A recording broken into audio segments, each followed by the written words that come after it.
Have you ever wanted to take an unnecessarily long detour through all of human history to solve the assassination of John F. Kennedy?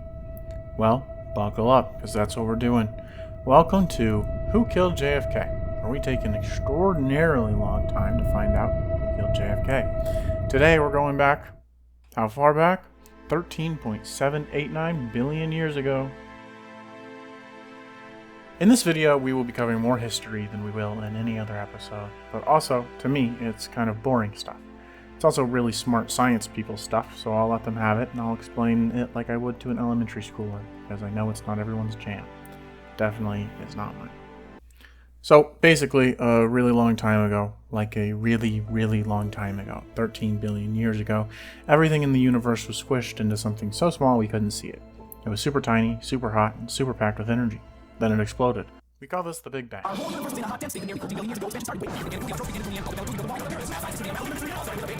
And it was the foundation of everything and everyone who has and will ever exist. Now that's pretty cool, right?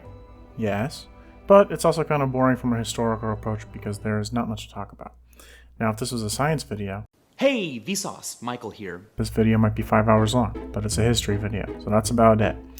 This Big Bang sent tiny particles which kind of acted like cosmic building blocks over a lot of time. These particles clumped together to form the first stars, galaxies, and eventually Earth. That's where we're going to focus all of our time through this series. The events that shaped the world into what it is now. Earth has been through a lot in its time, but we're focused on one animal in particular. Modern humans arrived out of Africa around 300,000 years ago. Hey, you know how we've only lived here for a couple million years? How about we go over here? And here. And not here. Okay, and here. Modern humans arrived out of Africa around 300,000 years ago. We developed a capacity for language about 50,000 years ago.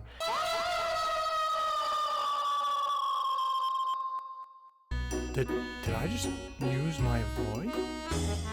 Ah! I gotta tell the guys about this. Hey guys, I'm back from doing whatever I was doing in this bit, and I can talk.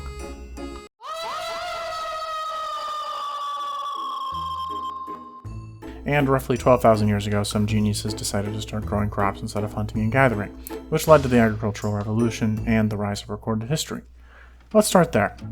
But first, we'll check back in on Earth and see where we're at. Yep, too hot. Too wet. Oh hey look, there's dinosaurs now.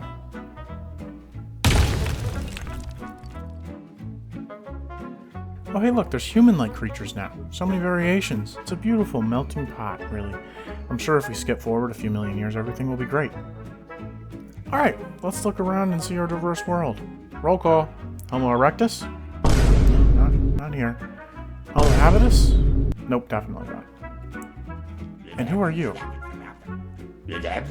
Really? You guys won? Alright, show me a map. Surely nothing drastic like an empire or war has happened yet. The Akkadian Empire. That must mean we're in.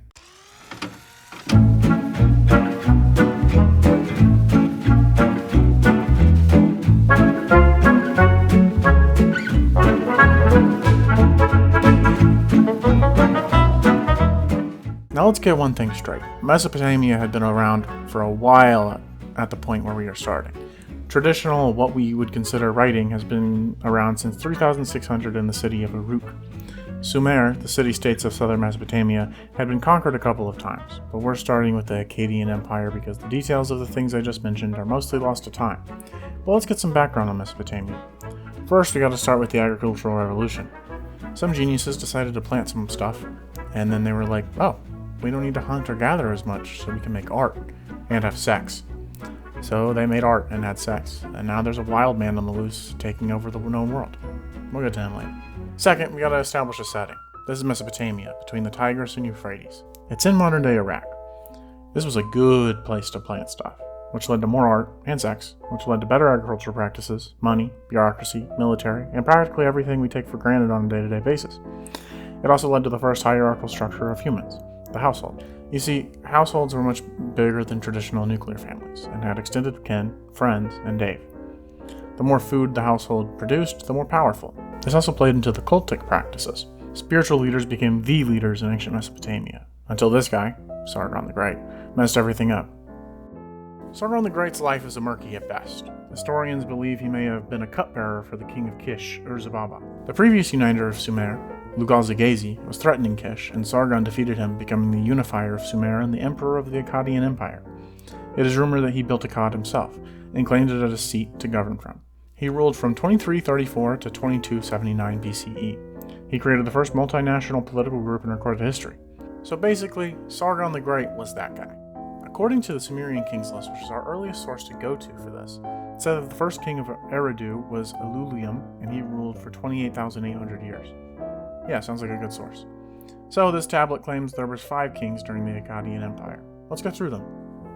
We already touched on Sargon, but during his reign from 2334 to 2279 BCE, he improved roads and irrigation, and made a postal system. How cute.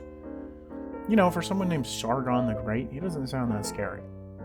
Oh, I forgot to mention that when Sargon defeated Lugal-Zaghazi, he dragged him to the city of Enlil with a chain around his neck, and probably tortured and killed him. But he made a cute postal system. Clay tablets inscribed in Akkadian cuneiform script were wrapped in outer clay envelopes marked with the name and addresses of the recipient, which is awesome. He also formed a powerful bureaucracy by establishing people he knew and trusted to govern different cities. There were governors and administrators in 65 different cities. They were later on called the Citizens of Akkad by Babylonian scripts, which sounds like it could be the plot for an Assassin's Creed game. He also placed his daughter, Enheduanna, as high priestess of Ur, a city. Ur and Uruk, along with supposedly Akkad, were some of the most prestigious cities. So having your daughter basically run all of the cultural and religious affairs that happen in the Chicago of ancient Mesopotamia is a pretty helpful thing. There's a lot of he said, she said about Enheduanna, but she's recognized as the world's first name-recognizable author, though the things she may or may not have written may or may not have been written by her. Well, things are looking pretty good in the Akkadian Empire. Good thing Sargon's been around a while. He'll probably last a while long. It's okay, he has a legitimate son, Ramush. He'll restore order and govern for a long time. It's okay, he has a brother, Manishtusu, who definitely didn't kill his brother for the throne. He'll restore order and govern it for a long time. It's okay, he had a son, Naram Sin, and he's pretty good. Maybe he'll bring about...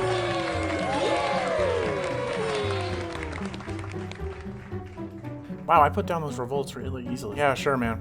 And now Akkad's boundaries are bigger than they ever have been? Whatever you say. I must be. Just give me some food, please. A god. Okay, Naram Sin's doing well. Good thing he's...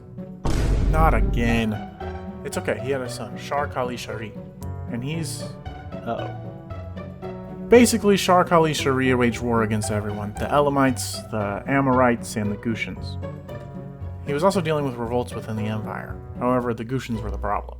A nomadic, pre-Iranian civilization that had no written text, the Gushans are credited most directly with the fall of the Akkadian Empire. We don't know much about them. Hey, Shar, the Amorites are knocking at our door. They want a couple cities and for you to bow down to their gods. Kill them all! Okay, yeah. Hey, Shar, the Elamites are knocking at our door, kind of doing the same. Kill them all! Okay, we barely got away last time, but one more war will be fine. Hey, Shar, your own people are knocking at our door. Kill them all! Okay, man, whatever you say. Hey, Shar, the Gushans are knocking at our door. Kill them all! There's only one guy left. You kill the rest. His name's Steve, he's pretty cool. Hey, I'm Steve. Steve? Kill them all. Yes, sir. Well, that's one civilization. Only 1, 2, 3, 4 more to go. Woohoo!